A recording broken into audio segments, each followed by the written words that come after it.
Durante el momento en que hablé en el servicio de celebración de la vida de mi esposa, compartí algo sobre la fe que sentí que era importante, no solo para mí, sino para todos los que caminaron este proceso con nosotros. Dije que las personas no debían permitir que lo ocurrido con mi esposa se convirtiera en el fin de su fe. No lo dije a la ligera, lo dije porque había visto la fe de primera mano. Vi el sudor, las lágrimas, el ayuno, las oraciones y la esperanza que tantas personas derramaron por mi esposa. Todos estábamos creyendo por un milagro. Todos esperábamos que Dios respondiera de una manera muy específica. Creíamos que este sería nuestro testimonio fuerte y hermoso, que ella sería sanada aquí en la tierra. ¿Conoce esa sensación cuando ves a alguien que amas, alguien cercano, pasando por un dolor insoportable y haces todo lo que está en tus manos para ayudar, pero aún así te sientes completamente impotente? Quieres arreglarlo, quieres detener el sufrimiento, pero a pesar de tus mejores esfuerzos, nada cambia. Y lo único que puedes hacer es mirar. Así exactamente me sentía mientras veía a mi esposa soportar su sufrimiento.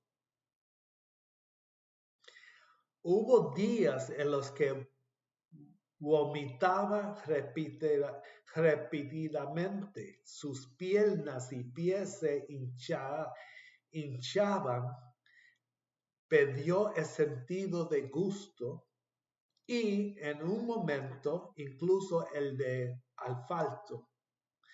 Experimentó dolores intensos en el estómago y la espalda, dolores tan fuertes que la hacían gritar de dolor. Su temperatura corporal cambiaba constantemente. Se volvió extremadamente sensible a frío. Perdió peso rápidamente y podría seguir mencionando más y más. Muchas veces no había nada que yo ni nadie más pudiera hacer.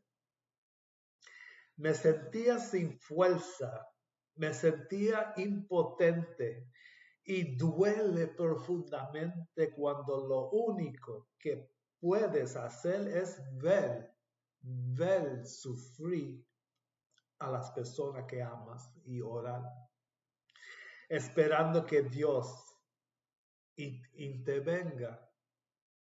Pero entonces comenzó a suceder algo más. Cuando Dios no respondió de la manera que esperábamos, empecé a notar cómo la lucha se iba asentando en los corazones y las mentes de las personas. Surgieron preguntas, llegó la confusión, aparecieron las dudas.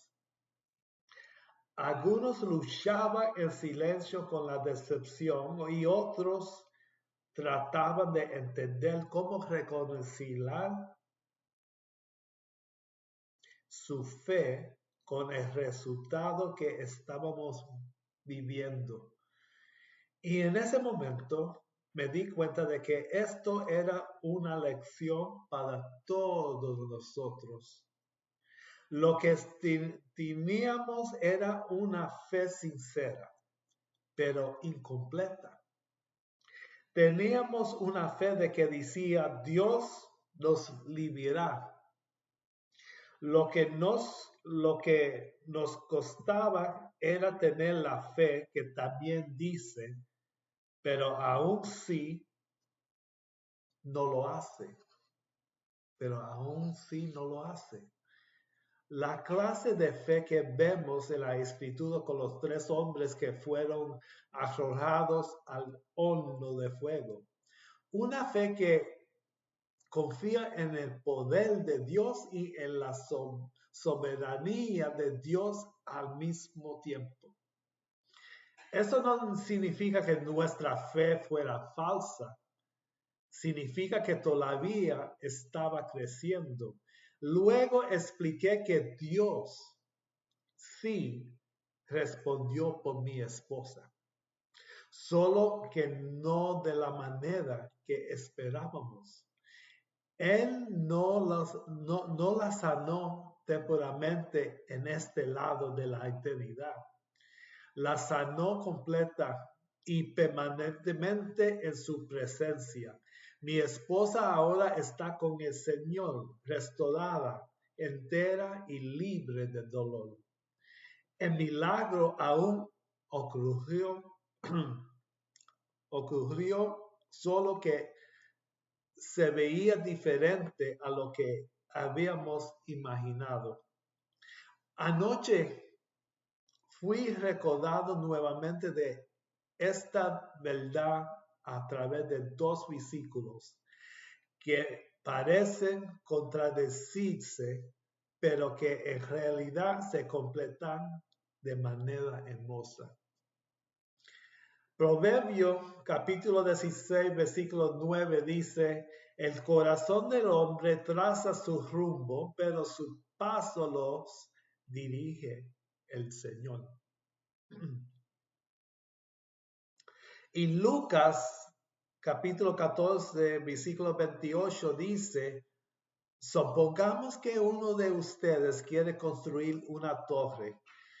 ¿No se sienta primero a calcular el costo para ver si tiene suficiente dinero para terminarla? A primera vista, un versículo enfatiza la soberanía de Dios, mientras que el otro resalta la responsabilidad humana. Pero justos nos enseñan algo profundamente importante. Estamos llamados a planear, prepararnos y caminar en fe, pero también a sostener esos planes con las manos abiertas, confiando en que Dios es quien dirige el resultado. Otras escrituras refuerzan esta verdad. Como Salmos capítulo 37, 23 dice, el Señor afirma los pasos del hombre y se complace en su camino.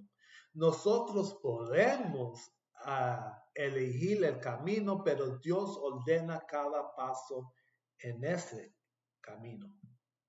Y Génesis 50, 20 nos recuerda la capacidad de Dios para redimir incluso los resultados más dolorosos.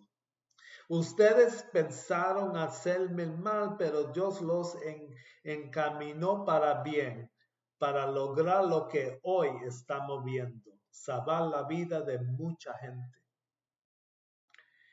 Estos versículos no minimizan el dolor, no descartan el duelo y no sugieren que la decepción sea señal de falta de fe. Lo que sí nos muestran es que Dios sigue obrando, aun cuando la historia no se desarrolla como oramos. Así que mi mensaje entonces y mi mensaje ahora es este. No permitas que las expectativas no cumplidas se conviertan en una fe perdida. No confundas el silencio de Dios o un resultado diferente con la ausencia de Dios. Y no deje de confiar en Él solo porque respondió de una manera distinta a la que esperabas. La fe que permanece no es la fe que siempre obtiene lo que quiere. Es la fe que sigue confiando en Dios incluso cuando los planes cambian. Y a veces el testimonio más grande no es que Dios cambió la situación, sino que Él nos sostuvo a través de ella. Entonces oramos. Señor, hoy vinimos delante de ti con corazones honestos. Tú conoces nuestra expectativa, nuestros planes y nuestros sueños. Tú conoces las oraciones que hicimos y las respuestas que esperábamos. Te entregamos el dolor que no entendemos, la decepción que no sabemos cómo procesar y las preguntas que todavía no tienen respuestas. Ayúdanos a confiar en ti, no solo cuando el milagro ocurre como lo esperamos, sino también cuando la respuesta es diferente. Enséñanos a decir, Señor, creemos que tú puedes, pero aun si no lo hace de la manera que esperamos, seguiremos confiando en ti. Ordena nuestros pasos, sostén nuestro corazón y cuando no podamos ver el propósito, ayúdanos a descansar en tu fidelidad. En el nombre de Jesús. Amén.